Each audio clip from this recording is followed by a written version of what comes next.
Hola, mi nombre es Paloma Gutiérrez. Este es un trabajo para la materia de Psicología y Sociología Industrial de la maestra María Eugenia García López. ¿Okay? Yo les voy a hablar sobre cultura de las organizaciones. Vamos a comenzar. Okay. Dinámica de las organizaciones. Dentro de las organizaciones vamos a encontrar grupos. ¿Okay? ¿Cuál es la dinámica de estos grupos? Estos grupos se forman porque los individuos se relacionan para su propio beneficio. La dinámica de estos grupos nos describe el comportamiento de los grupos, qué tipos de grupos son y las actitudes o el comportamiento de cada persona que está dentro del grupo que lo conforma. ¿Okay? Después tenemos la cultura de la dinámica de las organizaciones. Okay. Es el papel de la cultura como influencia del comportamiento de los trabajadores. Parece que hoy en día es muy importante en el lugar de trabajo. La cultura dice a los empleados cómo efectuar las tareas y de ellas cuáles son importantes y cuáles no. Okay. Después tenemos la estructura y funcionamiento de la dinámica de las organizaciones.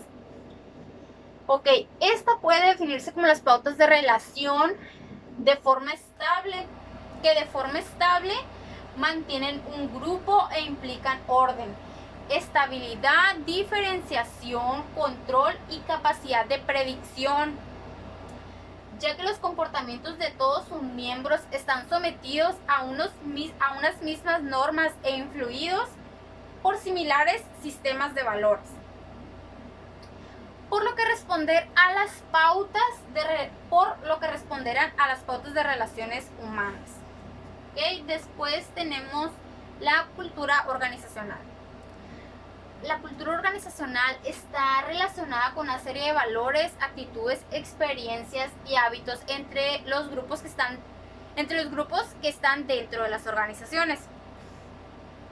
Okay. La cultura organizacional suele manifestarse de la siguiente manera: en la forma en la que la organización o la empresa realiza sus actividades, en el trato que se le da a los empleados, en el trato que se le da a los clientes en sí, en el trato que se le da a la sociedad en general. ¿Okay? Después tenemos la estructura de la cultura organizacional. Esta estructura es el modo en el que la empresa se concibe a sí misma, el modo en el que planifica su trabajo y reparte todas las responsabilidades. Toda estructura organizacional tiene un orden formal y existen dos tipos de estructuras. ¿Okay? La primera es la centralizada. Esta quiere decir que todas las decisiones se centran en los más altos mandos, en los más altos puestos. Y la descentralizada, esta quiere decir que permite a cada departamento tomar sus propias decisiones con autonomía propia. ¿Okay? Y después tenemos el funcionamiento de las organizaciones. Okay. Esta nos dice que la cultura organizacional tiene varias funciones, pero dentro de ellas yo les cité algunas. ¿Okay? La primera es proveer la identidad a sus miembros, a sus trabajadores, a sus empleados. La segunda es cohesión a los grupos de trabajo. Resalta la importancia de las personas, fomenta la disciplina, la participación, la cohesión, la participación, la cooperación, la responsabilidad, la honestidad y el respeto mutuo. Okay, aquí les tengo un esquema sobre la cultura organizacional.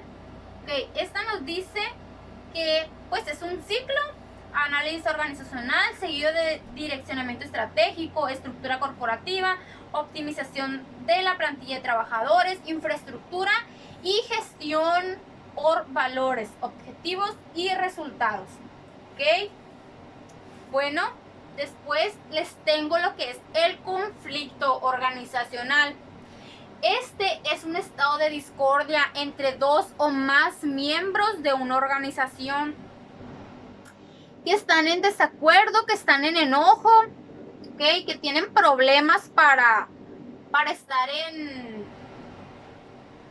en un estado relajado, ¿no? Ok, esos conflictos suelen cada vez ser más comunes dentro de las empresas. Es algo que hoy en día casi es que están diario dentro de las empresas. Esos conflictos pueden llegar a ser una fuente relevante para tu mismo crecimiento personal, tanto como personal como laboral, siempre y cuando asumas los conflictos dentro de las organizaciones con efectividad, con respeto y siguiendo las normas. ¿Okay? Yo aquí les tengo cuáles son algunas fuentes de conflicto. Algunas de ellas pudieran ser la incompatibilidad de objetivos, sobreposición de autoridad, interdependencia de tareas, incompatibilidad, de sistemas de evaluación y recompensa, escasez de recursos y inconsistencia de estatus.